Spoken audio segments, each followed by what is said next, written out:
Shalom pemirsa dimanapun Anda berada dan kapanpun menyaksikan tayang ini, saya Dani Gunadi akan memandu podcast persembahan Komisi Pemuda dan Dewasa GKI Perumahan Citra yang diberi nama Big Talk. Big Talk membahas dan menjawab pergumulan besar jemaat dewasa dan juga jemaat muda, menghadirkan sosok besar, tentu saja kompetensi dan pengalamannya sudah pembuktikan lah ya gitu ya. Big Talk juga adalah singkatan dari Believe in God, di mana kita meyakini pengalaman yang dibagikan tentu saja tidak lepas dari bukti penyertaan Allah di dalam hidup kita. Nah, di episode kita kali ini diberi judul Lebih Sehat, Semakin Sehat di tahun 2026 ini. Nah, kita akan ngobrol bareng narasumber kita yang spesial, jemaat lama juga ya di GKI Perumahan Citra. Selamat pagi Dokter Mulyana. Selamat pagi Pak Dani. Iya, apa kabar Dok? Baik Pak Dani. Baik, nah di podcast ini saya panggilnya Pak Dokter aja ya Dok ya, biar enak Sama ya. aja. Sama aja ya, sip. Wah, saya udah kenal beliau juga cukup lama ya, mungkin Ya, lama mungkin 20 tahun lebih ya. Ada dari zaman Bapak masih SMA ya. Masih SMA, terus ketemu di gym gitu Iya, kan. ketemu di gym, Wah udah iya. 20 tahun lebih. Dan ya waktu itu aja angkatan beliau berat sekali ya, maksudnya luar biasa lah beliau, sehat dan fit sekali. Thank you banget Dok sudah meluangkan waktu di podcast ini. Ya, sama-sama Pak Dani. Oke, nah kita ngobrol topik ini tuh karena semua pasti ingin sehat gitu. Siap. Ya, harus sehat. Harus. Harus ya. Iya. Sehat itu mahal, sakit lebih mahal. Lebih mahal lagi, gitu ya. iya. Ya, dan apalagi kalau kita baca-baca di artikel atau kita main sosmed gitu ya Dok ya, Ya. makin banyak kabar-kabar atau artikel-artikel berita-berita yang kok begini gitu ya. Sebagai contoh, kalau dulu 20 tahun 30 tahun lagi banyak penyakit-penyakit misalnya gagal ginjal, diabetes dan sejenisnya itu diderita umur 50-an ke atas gitu kan. Nah, sekarang semakin banyak yang justru umur 20-30 sudah amit-amit kena gitu ya. Kemudian juga ada data yang 1 dari 9 orang dinyatakan mengidap diabetes gitu ya. Jadi dengan serentetan ini nih, fakta-fakta jelek gitu yang kurang baik. Nah, kita inginkan di para pendengar kita dan jemaat kita tuh bisa belajar sesuatu dan hidup lebih sehat lah intinya itu Dok ya. Nah, sebenarnya apa sih yang dokter lihat? Emang ada yang salah atau ada yang sebenarnya pola makan kah atau pola hidup? Nah, mungkin ini dulu ya kita mulai tanggapan Pak Dokter seperti apa? Ya. Gitu ya. Terima kasih Pak Dani atas kesempatannya saya bisa bertemu dengan Pak Dani, dan saya juga ingin menyapa kepada semua pemirsa dan jemaat GKI Citra 1. Salam sehat selalu. Jadi kalau menurut keyakinan saya, kenapa pola penyakit bergeser dari zaman dulu kita temukan pada orang-orang yang sudah lanjut usianya, tapi sekarang banyak ditemukan pada anak-anak, bahkan pada orang-orang masa produktif. Ya, jadi pola makan, gaya hidup lah yang membuat pergeseran itu kalau menurut keyakinan saya. Kalau satu contoh yang paling simpel aja gitu. Ya ini kan kadang-kadang orang kerja di daerah yang macet, ya kan, mau pulang. Daripada dia pulang macet sampai rumah tengah malam, nah dia akhirnya nongkrong lah di kafe, ya kan. Nah dia minum lah, artinya makanan-makanan modern lah ya kan, minuman modern, tapi itu kan bukan makanan kenyang. Nah, terus coba dia kalau dia pulang, waduh macet, udahlah nongkrong. Nah terus dia dilakukan sepanjang hari gitu. Artinya kan inti kalorinya yang masuk ke dalam tubuh ya sangat luar biasa, lebih daripada yang dibutuhkan oleh tubuh. Sedangkan dia aktivitas untuk membakarnya nggak ada, ya kan. Coba kalau dia berpikirnya terbalik, artinya daripada nongkrong di kafe nunggu kemacetan terurai, dia nongkrongnya di tempat olahraga, akan jauh lebih baik kan seharusnya. Jadi pola pikir, mindset juga itu yang membuat pergeseran. Kalau menurut saya salah satunya. Ya, terus kan sekarang makanan, kalau dulu kalau kita mau beli sesuatu makanan kita harus berupaya, harus mencari jalan pergi. Kalau sekarang pada ini tinggal buka handphone, orang adanya terdatang. Sambil rebah-rebahan gitu ya, makanannya datang sendiri jadi, gitu ya. Jadi kalau menurut saya sih ya mungkin karena pola hidup lah ya, gaya hidup zaman sekarang itu memang berbeda dengan zaman dahulu kan. Oke. Nah, juga kenapa nanti di belakang kita akan ngobrol ya kenapa Pak Dokter punya pengalaman yang menurut saya, menurut kita nanti ketika mendengar juga ini contoh nyata gitu ya dari perjalanan hidup. Mungkin di topik-topik awal Big Talk kan ngomongnya soal keuangan, soal materi gitu ya, bahwa ya kesehatan juga nanti kita akan ngobrol sebagai satu aset yang harus dipikirkan ya long term gitu kan ya. Nah, Dok, tapi balik lagi ke sini. Sering kali ya Dok ya kadang-kadang ketemu orang yang ngomongnya seperti ini Dok gitu ya. Nah karena dokter kan orang memang keahlian beliau di bidang ini gitu ya, latar belakang pendidikannya. Misalnya ada orang ngomong jangan makan telur, kolesterol gitu kan ya. Atau ada orang lagi ngomong saya nggak mau makan daging merah juga takut kolesterol lagi gitu ya. Tapi udah nih makan nasi goreng Dok, makan kue tiaw segunung lagi gitu kan. Atau misalnya lagi breakfast gitu ya di hotel, saya lagi kurangin karbo nggak mau makan nasi misalnya gitu ya. Udah nih pesen kopi susu gula aren gitu kan, atau boba-bobaan yang lagi ngetren gitu ya. Terus ambilnya pisang goreng lagi gitu kan. Gimana sih Dok, maksudnya apakah pemahaman seperti ini, komen dokter gimana gitu ya mengenai nutrisi secara sederhana lah ya buat kita yang menonton ini gitu loh. Jadi kalau saya amati apa yang Pak Dani pertanyakan itu adalah orang yang tidak berkomitmen terhadap ucapan dan janji pada dirinya. Saya tidak mau makan ini karena takut kolesterol. Saya nggak mau makan ini karena takut gemuk. Tapi di sisi lain dia ngembat makanan yang bisa bikin gemuk. Nah itu di situ kan artinya bahwa dia tidak berkomitmen. Ada kemungkinan dia tidak memahami, ya kan. Jadi sekarang ya paling penting adalah pahami dulu. Kenapa sih orang bisa gemuk, ya kan? Kenapa sih orang bisa sakit diabetes gitu apa? Nah itu yang harus dipahami. Jadi kalau dia nggak takut dia makan telur, tapi dia makannya jenis gorengan yang lain kan sama aja kayak gitu. Terus kalau makan telur 1-2 ya nggak bakalan orang jadi kolesterol, kecuali makan telurnya 1 truk kali. Itu mungkin kali ya.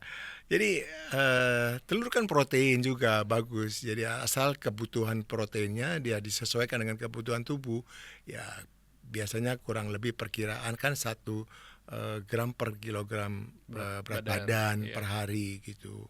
Kecuali si orang tersebut mau membutuhkan badan yang lebih gede. Tapi kan dia ada latihan yang sangat keras untuk mengelola badan, mungkin bisa dilipat gandakan kan. Tapi itu pun juga harus dalam monitoring lah ya kan, bukan asal-asal aja gitu. Ya, jadi saya rasa makan telur ya nggak bikin kolesterol asal sesuai dengan kebutuhan, ya kan. Nah, kayak tadi bilang makan nasi atau makan sesuatu kue tiaw yang banyak, itu yang bisa dibikin gemuk, itu kan karbohidrat ya. Jadi memang kalau bisa karbohidratnya jangan terlalu banyak kan gitu. Kalau bisa yang lebih banyak makan sayurnya. Ya, tadi dia nggak mau nyantap salad, tapi nyantapnya roti gitu. Boba. Kopi susu gula aren. Jadi ya harus dimengerti gitu. Jadi mana sih yang memang bikin jadi gemuk atau enggak kan gitu. Oke.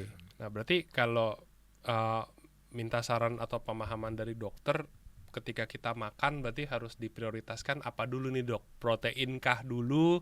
Apa karbohidrat gitu kan? Karena kan kalau kita sarapan pagi misalnya paling gampang kan nyari ya nasi uduk, bakmi, lontong sayur, bener nggak gitu kan? Lebih mudah ke arah sana. Mungkin minta tips dari dokter seperti apa gitu. Ya kalau mencari jenis makanan itu jauh lebih mudah. Ya kan kita keluar rumah aja dari sebelah kiri kan orang jual nasi uduk macam-macam, nasi kuning macam-macam, lontong sayur macam-macam kan gitu.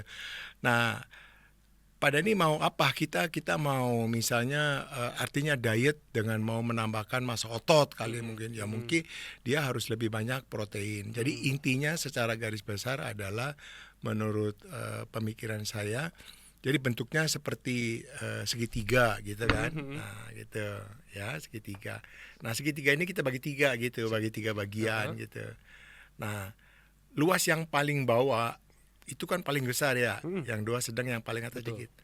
Jadi kalau bisa yang paling atas tuh yang paling pucuk itu nasi.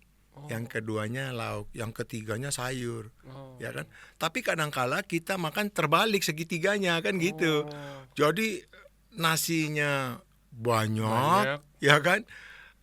Sayurnya sedikit. Bahkan ada 1 lembar sayur pun bakmi disisihkan gitu. Iya. Ya itu. Jadi polanya. Jadi, Padahal di bakmi sayurnya juga udah relatif sedikit ya dok iya, ya, itu pun disingkirin ya. singkirin. Iya. Nah, itu jadi kalau dia memahami itu ya prinsipnya ya bagus ya, hindarilah ya mungkin goreng-gorengan apa. Tapi kan orang kita nggak bisa kalau nggak makan gorengan ya nggak enak. Iya, Pasti ya satu aja lah gitu. Baik. Kalau gorengannya mungkin ditiriskan dulu, jangan baru dari goreng di tempat wajan yang minyaknya banyak diangkat langsung disantap ya kan. Wah, ini memang mantap, tapi kan punya resiko. Berarti itu tadi ya yang segitiga itu ya yang Ya. bisa kita ambil secara sederhananya. Iya, yang Paling sederhananya. bawah itu ya Sayur, kemudian lauk, lauk baru ya. yang karbonya nasi, Ya, lontong, di bihun, ujung gitu bakmi, dikit. Iya, segala yang iya. tepung-tepung itu yang paling sedikit lah Iya, ya. jangan dibalik. Jangan dibalik. Siap. Thank you dok. Nah itu kan tadi soal apa yang ada di piring yang harusnya diutamakan oleh kita ya. Iya. Kemudian ini dok, kan kalau ngobrol nih sama beberapa rekan-rekan Iya, yang di iya. gereja juga, Iya. itu suka ada tuh dok yang kalau misalnya mau gladi resik atau Iya. mau rapat, dia jam Iya. 6 sore ke atas udah nggak makan di sini meskipun ada konsumsi gitu ya. Iya. Terus kita ngobrol nih, oh iya dia lagi intermittent fasting atau puasa, Iya.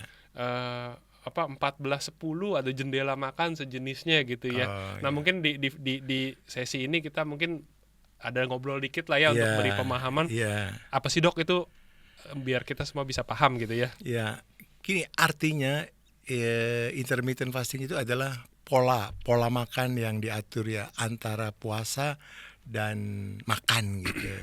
Jadi bukan makanannya dibatasin, jadi pola makannya diatur waktunya gitu. Jadi antara puasa dan makan, jadi ada jendela makannya. Nah, yang paling umum itu adalah 16-8. Apa artinya? Jadi 16 jam puasa, 8 jam makan. Jangan dibalik, jam 8 jam puasa, 16 jam makan. Wah, itu 8. nanti malah jadi terbalik, bukannya kurus malah subur nanti. 8 jam puasa, 16 makan. Ya, jadi berarti gemuk puasanya kalau pas tidur doang. Ya kan 8 jam tidur apa? Iya. Jangan dibalik Jadi, ya. Jangan dibalik. Jadi, nah itu ya. Tapi bukan berarti dengan cara yang seperti itu aja orang bisa kurus. Tetap juga harus dilakukan selain daripada puasa dan makan itu ada jendelanya. Harus diperhatikan juga ya, terutama pada ibu-ibu hamil ya, sebaiknya jangan puasa lah ya kan, karena dia hidupnya tidak sendiri ya kan, karena ada yang numpang kehidupan di dalam perut itu dan dia perlu nutrisi ya kan. Iya. Jadi terus di bawah 18 tahun lah ya mesti hati-hati, mesti ada pengawasan lah kalau bisa. Ya ada dokter gizi konsultasi atau enggak sedikitnya ya sama dengan bertanya dengan dokter lah gitu. Baik. Jangan sampai nanti dia puasa ya kan sudah nggak mampu, artinya dia terus dilakukan puasa, takutnya hipoglikemi artinya kekurangan gula, nanti bisa bahaya gitu. Jadi tidak semua dengan intermittent fasting itu semua tepat. Jadi tubuh harus menyesuaikan. Jadi hati-hati juga gitu. Harus lebih konsultasi lah gitu ya dengan dokter. Juga ya pola makan yang dimakan kan gitu. Bukan berarti selama 8 jam nggak pernah berhenti makannya gitu. Ya kan, sedangkan aktivitasnya nggak ada. Ya kan? Ya nggak ada aktivitasnya, misalnya olahraga atau apa gitu. Cuma scroll handphone, ya kan, tiduran gitu. Ya tapi kan saya udah intermittent, ya nggak berhasil juga. Okay. Mungkin seimbang. Saya tambahkan dulu ya sedikit sebelum kita lanjut penjelasan Dokter Mul nih. Jadi memang apa yang kita perbincangkan kan secara durasi juga mungkin terbatas ya, nggak Ya. akan lebih dari 1 jam. Dan tentu saja podcast ini bukan jadi acuan tunggal untuk terkait pola hidup ya. Ya. Bapak Ibu semua juga tentu harus baca literasi lebih jauh, kemudian Ya. konsultasi dengan dokter-dokter juga setelah ini gitu ya, Ya. dengan para ahli dan Ya. ini sebagai apa ya, landasan teori lah ya, pemahaman dan juga dari praktisinya gitu, karena beliau sudah menjalankannya selama ini gitu ya. Ya. Tadi dokter menyebutkan 16 dan 8 gitu Ya. ya. Itu yang umum lah biasa Yang umum orang ya. lakukan. Iya. Ya juga bukan berarti yang selama 8 makan juga 8 jam itu juga ugal-ugalan Iya. juga ya, sama aja ya. Iya. Begitu jendelanya terbuka semuanya Wah. masuk. Sama aja gitu ya. Iya. Iya. Baik.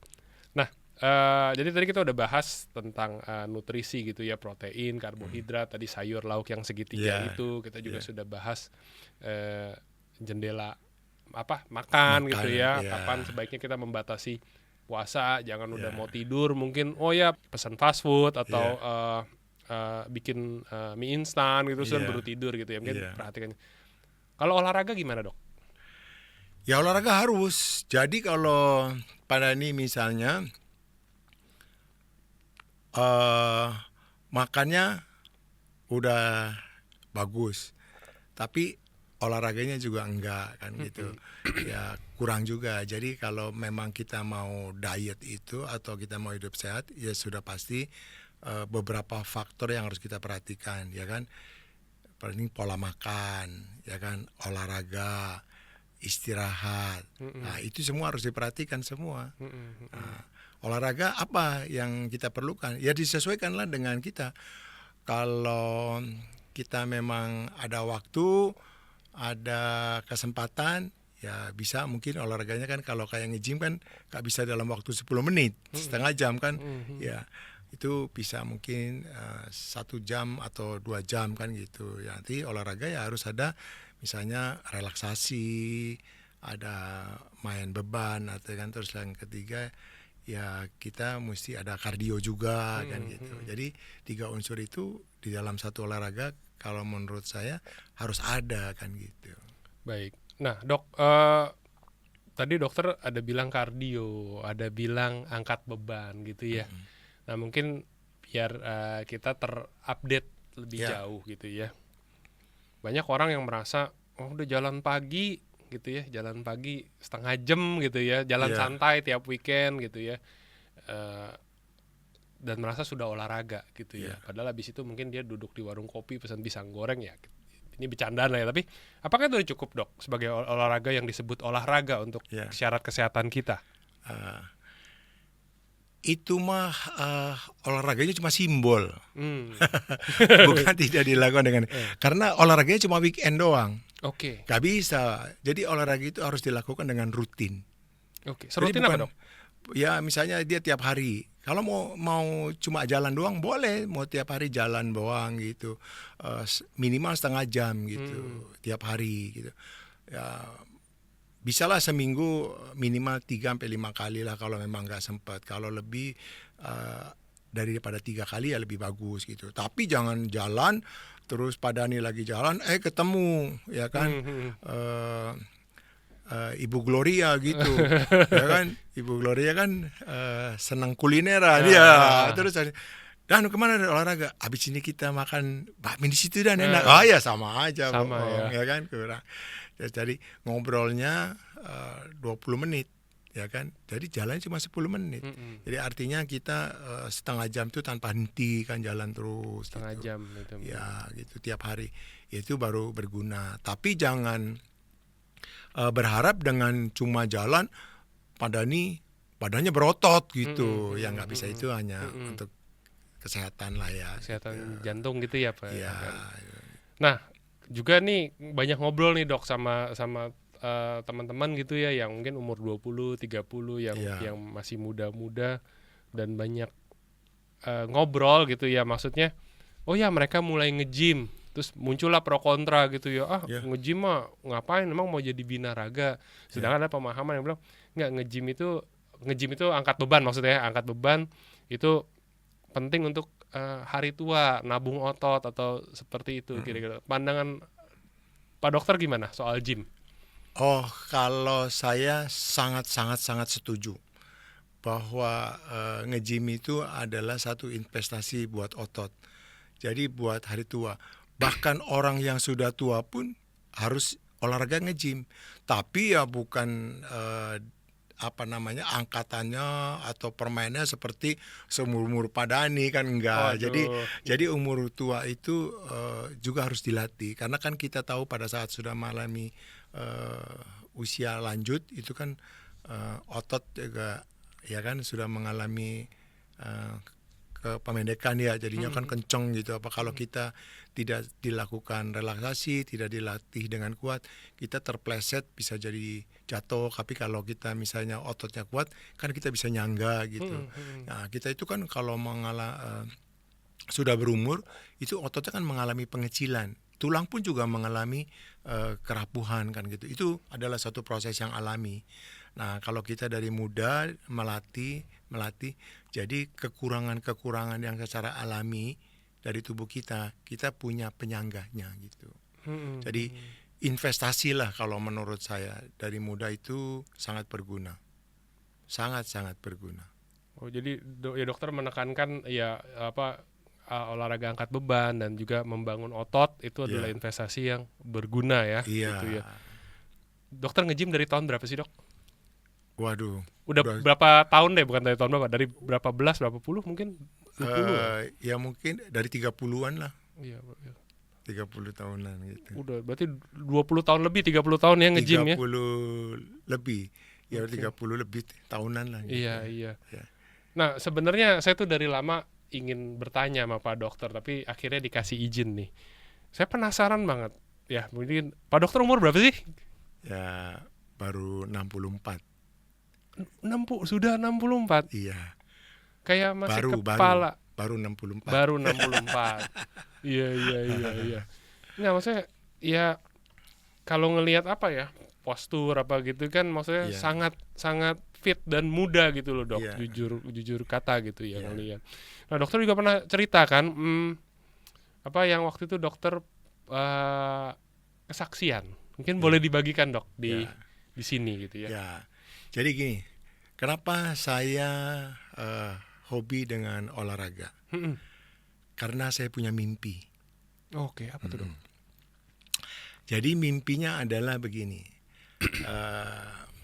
Saya kan punya anak 4. Mm-mm. Ya, kebetulan yang nomor 3 kembar. Mm-mm. Jadi saya ukurannya bukan anak pertama, bukan anak kedua, tapi anak yang paling terakhir. Nah, kita kan tahu kalau anak kita berumah tangga gitu satu hari, itu kan biasanya ada pemberkatan di gereja. Mm-mm. Nah, di gereja itu kan kita tahu ada kursi kan? Iya. Ya, jadi pada saat nanti bila anak saya diberkati di gereja, saya datang ke gereja gak mau bawa kursi sendiri. Saya ingin duduk di kursi yang gereja sediakan. Bukan kursi Artinya saya baru olahraga bagaimana caranya supaya tubuh saya sehat. Mm-mm. Jadi saya terus berinvestasi, itu punya cita. Sehingga saya sampai sekarang terus berolahraga karena saya punya mimpi. Karena saat sekarang anak saya belum berkeluarga, ya kan masih pendidikan. Ya. Anak saya masih pendidikan di FK Brawijaya kan gitu. Oke. Nah, yang satunya ada di Jerman kebetulan kan. Oke. Jadi yang kembar itu umurnya sekarang 23. Jadi nanti pada saat dia berkeluarga, ya saya pengen duduk di kursi yang gereja sediakan. Saya nggak mau bawa sendiri. Artinya saya harus tetap menjaga kesehatan. Tetap fit. Ya, Iya, itu. Iya. Nah, ini saya buktikan bahwa investasi olahraga itu adalah sangat berguna. Saya pernah mengalami kecelakaan terpleset pada tahun 2024. Oke. Ya, akhirnya kepala bagian belakang saya terbentur anak tangga. Waduh. Nah, itu kejadiannya tengah malam, dini hari kan. Akhirnya dibawa ke rumah sakit, dilakukan tindakan. Terus saya sehat lah, biasa gitu. Terus waktu berjalan gitu, saya tidak udah di scan nggak ada apa-apa. Waktu berjalan terus, waktu berjalan, yang saya keluhkan adalah telinganya berdenging gitu, Oh. berdenging. Tapi pusing apa sedikit, cuma telinga yang paling dirasakan paling kuat berdenging. Akhirnya saya pergi ke THT, dinyatakan dari THT bilang, wah nggak ada apa-apa nih gitu. Terus saya kok bingung mana berdengingnya. Akhirnya saya konsul ke dokter saraf di salah satu rumah sakit di PIK, yaitu rumah sakit Setsi, dengan dokter Graha. Nah, terus dianjurkan MRI. Terkejut beliau. Kamu nggak ngerasa apa-apa? Katanya. Enggak. Wah, katanya. Hebat amat, katanya gitu. Kenapa dok? Saya bilang, ini kamu ada perdarahan nih. Ternyata perdarahan saya itu yang sebelah kiri udah 2,7 cm. Jadi menekan otak yang sebelah kiri 2,7 cm, yang sebelah kanan 0,7 cm. Ini udah perdarahan subdural dan epidural katanya lu. Terus gimana dok? Terus lakukan konsultasi bedah saraf. Akhirnya dikonsultasikan ke dokter bedah saraf, dokter Martin, di rumah sakit yang sama. Dia lihat-lihat, dianjurkan untuk tindakan operasi. Akhirnya dilakukan operasi pada hari Minggu, kurang lebih memakan waktu 9 jam. Nah, habis dioperasi, terus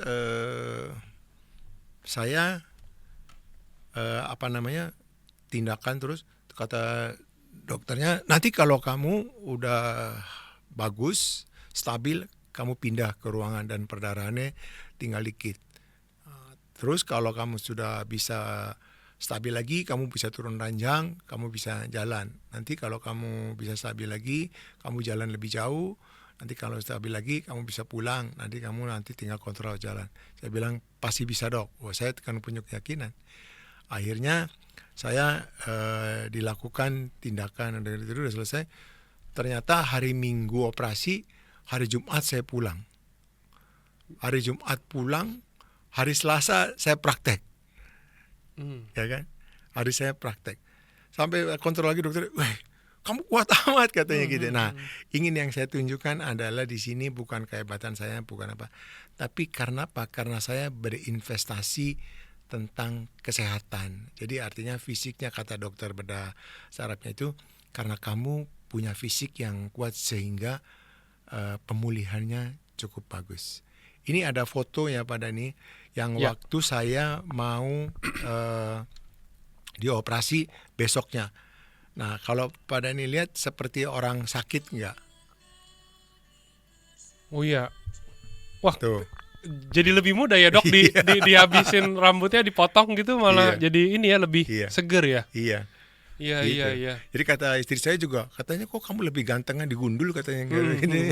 Jadi apa saya mesti digundul aja nih? Iya. Gitu.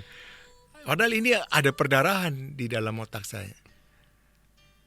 Ya, jadi saya ingin bersaksi di sini adalah kesehatan itu perlu, karena kita pada saat hari tua nanti kan tidak tahu apa yang akan terjadi. Kalau masalah umur bukan urusan kita, itu Tuhan yang punya kuasa. Serahkan saja semuanya.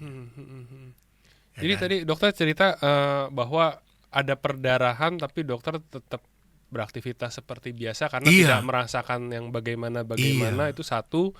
Kedua tadi dirawat hanya dalam 4 hari ya, berarti ya, Minggu ke Jumat tadi ya? Ya, Minggu ke Jumat. Terus dan recovery full hanya perlu mungkin 2-3 hari ya, itu yang menurut dokter yang menangani juga, itu yang nggak semua orang punya daya tahan seperti itu.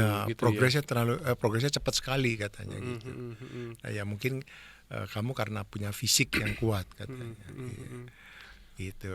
Iya. Nah, jadi pemirsa, inilah maksudnya salah satu kenapa kita juga menghadirkan Dokter Mulyana di sini ya, dengan cerita beliau gitu ya. Dokter pernah bercerita sebelumnya di luar tayangan ini bahwa memang itu penting gitu. Dan saya memang bertemu beliau udah dari 20 tahun yang lalu di gym gitu kan. Artinya beliau adalah sosok yang sangat memperhatikan kesehatan dan sebagai investasi, dan seperti layaknya investasi keuangan ya, yang ketika keadaan darurat atau buruk kan keuangan juga tetap perlu perencanaan ya. Begitu juga berarti dalam topik ini ya dokter udah membuktikan langsung nih gitu ya bahwa investasi beliau di kesehatan tepat guna ya waktu di saat yang genting seperti itu ya. Ya, itu Pak Dhani. Luar biasa. Thank you banget sharingnya. Nah mungkin sebagai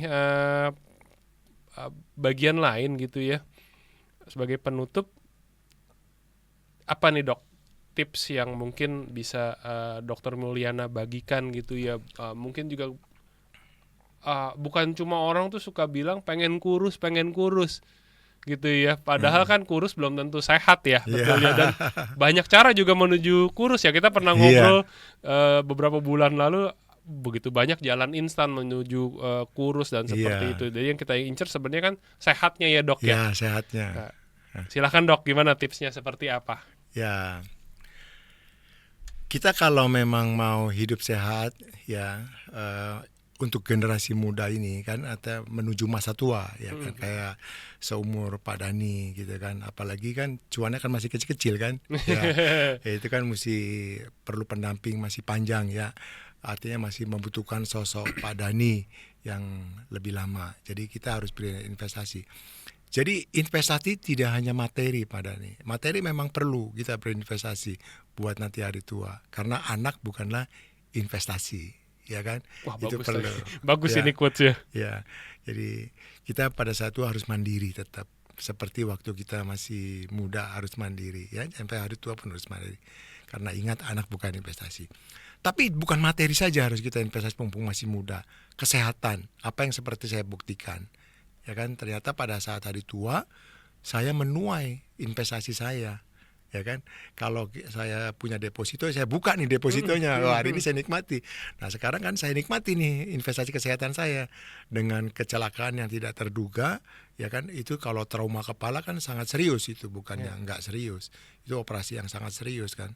Dan waktu sebelum operasi pun dokternya sudah memberikan gambaran bahwa akan ada kemungkinan ini kemungkinannya itu udah nggak enak lah. Buruk, ya gitu. Tapi itu adalah pilihan ya kan, harus dilakukan.